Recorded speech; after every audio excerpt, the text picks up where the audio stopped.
রান্নার সময় এরকম কষা মাংস খেতে কার কার ভালো লাগে কমেন্টে জানান। আজকের মা বানাচ্ছিল চিকেনের একটা রেসিপি।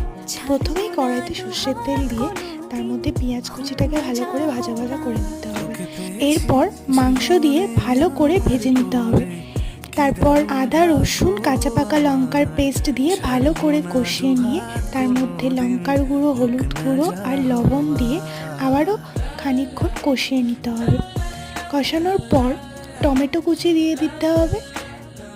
তারপর চিকেন মশলা দিয়ে আবারও কিছুক্ষণ কষিয়ে নিয়ে তার মধ্যে ভাজা আলুটা দিয়ে দেবে। এখানে আপনারা আলু নাও দিতে পারেন। চিকেনটা যত কষবে তত কিন্তু তার স্বাদ বেড়ে যাবে। এরপর জল দিয়ে চিকেনটা ফুটলেই নামিয়ে নিতে হবে। রেডি হয়ে যাবে চিকেনের এই রেসিপিটা। খুব কম সময়ের মধ্যেই কিন্তু এই রান্নাটা হয়ে যায় আর খেতেও খুব সুন্দর হয়।